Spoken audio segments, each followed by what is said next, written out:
The organic architecture of Pauline Soteriology, reclaiming the covenantal narrative of the cross within the promised plan of God. Western systematic theology has long imposed post-biblical philosophical frameworks onto the Apostle Paul's letters.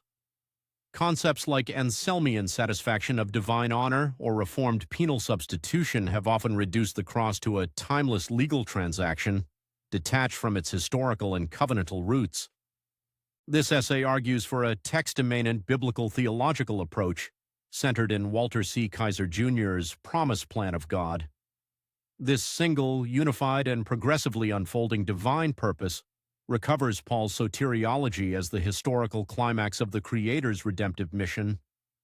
Drawing primarily on David A. Brondos's narrative analysis, it shows that the cross derives its redemptive power not from abstract mechanical effects, but from Jesus' covenantal faithfulness, God's vindicating resurrection, and the inauguration of the new covenant for Israel and the nations. This reading honors the Hebraic cognitive environment, the divine counsel worldview, and Scripture's organic unity, while preserving the concrete, future-oriented promises to ethnic Israel within the one people of God. Section 1. The Methodological Crisis. Paul's letters are occasional documents addressed to specific pastoral and theological situations in early Christ communities. These communities were already familiar with the foundational redemption narrative. Paul does not rehearse the full chronological story of Jesus as the evangelists do, nor does he offer a systematic treatise on the mechanics of salvation.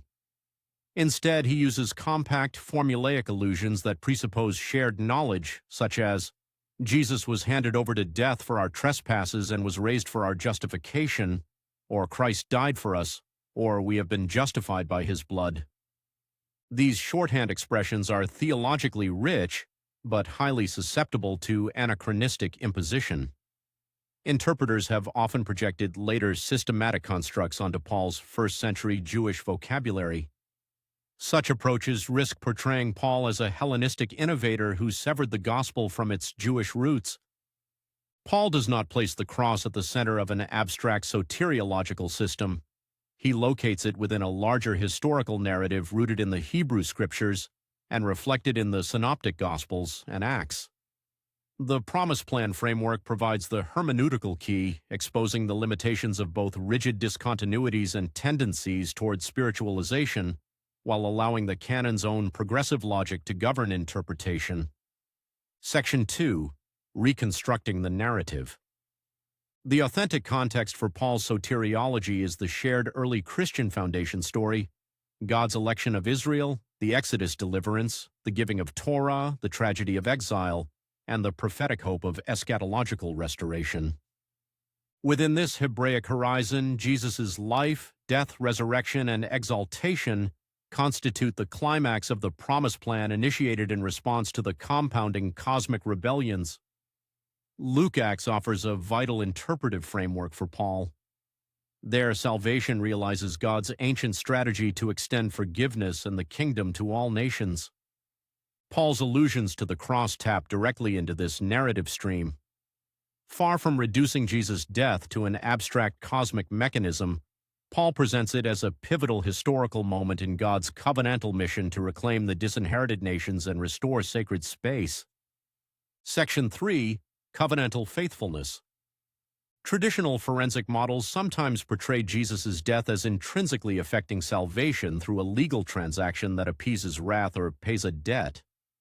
For Paul, however, the cross is redemptive not in itself through automatic effects, but as part of the larger story. Jesus' death was the historical consequence of his perfect covenantal obedience to his messianic vocation amid systemic evil and rebellious powers.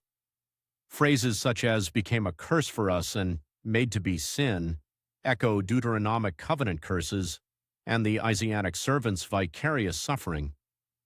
God treated his son as a sinner by permitting execution under human authorities, not through abstract penal transfer.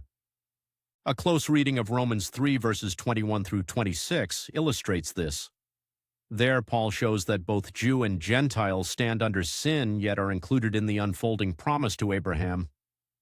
The revelation of God's righteousness is not abstract retributive justice, but covenant faithfulness enacted through the Messiah, The term for sacrifice of atonement evokes the mercy seat, the place of God's covenant presence and mercy. Jesus' self-offering purifies God's people and demonstrates God's long-promised mercy to the nations. God passes over former sins by fulfilling his promise plan through faithful messiahship, publicly vindicated in the resurrection. Salvation's true mechanism lies in God's response. The resurrection and exaltation vindicate Jesus' faithfulness, inaugurate the new covenant, and open forgiveness and restored access to God for Jew and Gentile alike. This narrative logic integrates forensic imagery with participatory and cultic dimensions, preserving the gravity of sin and the holiness of God while avoiding reductionism. Section 4. The Promise Plan and Cosmic Restoration. This interpretation aligns seamlessly with Kaiser's Promise Plan theology, which traces the organic text-immanent progression of divine promise from creation through Israel to its fulfillment in the Messiah. Paul remains a thoroughly Jewish thinker. In the ancient Israelite cult, sacrifice functioned as ritual purification. Blood served as a detergent cleansing the cosmic temple from the pollution of sin rather than as mechanical appeasement. Jesus' faithful death purifies the heavenly sanctuary, disarms the rebellious principalities and powers, reclaims the disinherited nations, and restores the royal priestly vocation of the image of God within the cosmic temple. Section 5. Eschatological tension and fulfillment. Paul maintains eschatological tension. The new covenant is inaugurated, yet full restoration awaits consummation. The cross and resurrection guarantee future bodily resurrection and cosmic renewal without eradicating present evil. This already but not yet dynamic operates through the indwelling Spirit and the new covenant community. The promise plan avoids structural supersessionism. Gentiles are grafted into Israel's nourishing olive root and become fellow citizens in the commonwealth of Israel, creating one new humanity through expansion rather than replacement. The concrete future-oriented promises to the patriarchs, including physical restoration, will find fulfillment when the Messiah returns to unite heaven and earth in the restored cosmic temple. Section 6. Academic balance. Classical models such as penal substitution and satisfaction theology offer genuine pastoral strengths. They underscore human sin, divine holiness, and objective assurance of justification. Their primary limitation lies in allowing systematized constructs to control exegesis, thereby isolating the cross from its narrative, covenantal, and resurrection context. The promise plan approach situates forensic language within the broader canonical trajectory. It integrates declaratory justice with transformative participation, calling believers into the dynamic, Spirit-empowered royal priestly vocation of the image of God. Conclusion. Reading Paul within his native Hebraic horizons and the promise plan recovers an organic, fiercely Jewish soteriology. The cross stands as the historical climax of the Creator's mission to reverse the fractures of cosmic rebellion, honor covenant faithfulness, and restore sacred space. Jesus, as faithful Israel's representative, walked the path of obedience unto death. God responded with resurrection life, inaugurating the new covenant and guaranteeing eschatological renewal. This approach summons Jews and Gentiles together to participate in God's calling as the restored image of God until the Messiah returns to consummate the promise plan in the New Jerusalem.